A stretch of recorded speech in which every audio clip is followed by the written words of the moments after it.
I'm John Estacio, and I was at one time the composer in residence with the Edmonton Symphony back in the 90s. I still live in Edmonton, and now I'm just a composer at large. I wrote The Houses Stand Not Far Apart in 2007, 2008 on a commission for the Richard Eaton Singers and for the Vancouver Bach Choir and for the Niagara Chorus and for the Grand Philharmonic in Kitchener. So it was going to be performed 4 times.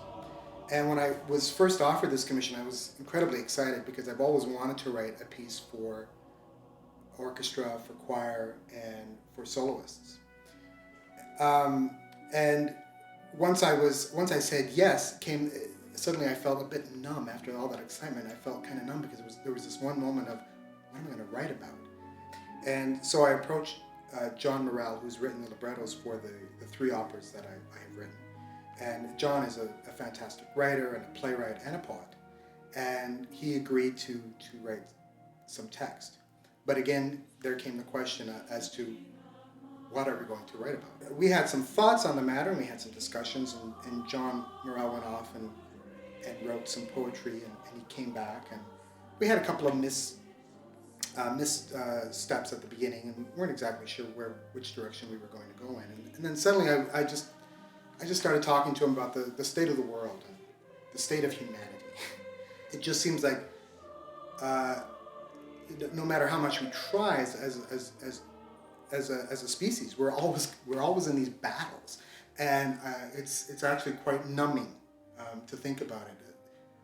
The loss of life, and still we have not reached our goal of peace for everybody. And John and I talked a bit about this, and he thought he would perhaps go and write some poetry on the state of the world, on humanity's constant search for peace.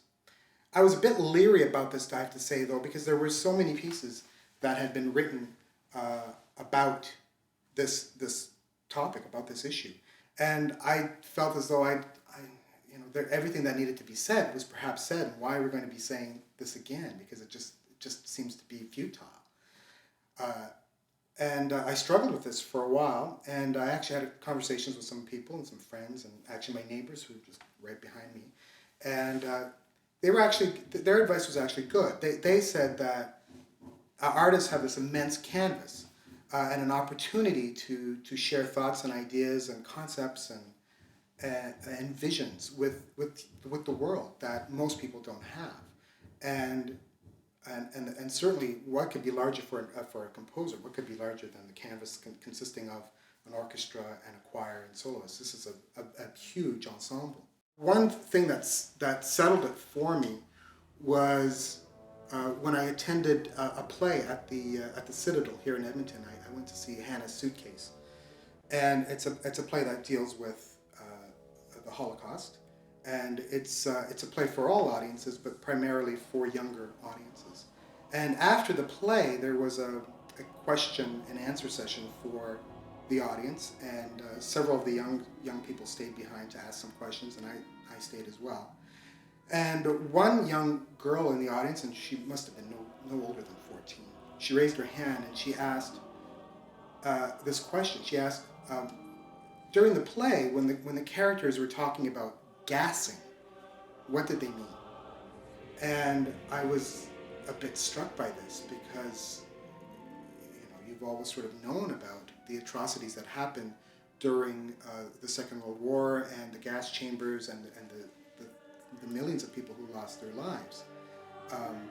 But as a youngster, she hadn't heard this yet. And of course, I realized she didn't grow up. She wasn't born with this information. We have to tell her this information. She has to read about it. She has to learn about it either from a play or a book or a piece of music. And so right there and then, I decided that a composition that dealt with war and battle and peace and the constant battle for peace was perhaps something that needed to be said again and again, because clearly we have not heard the message yet. The piece is in 4 movements, and it's called The Houses Stand Not Far Apart, and that's also the title of the first movement. And John Morell wrote this wonderful analogy for the world, a world that is comprised of two houses divided by a river, one house on one side of the river, one house on the other side.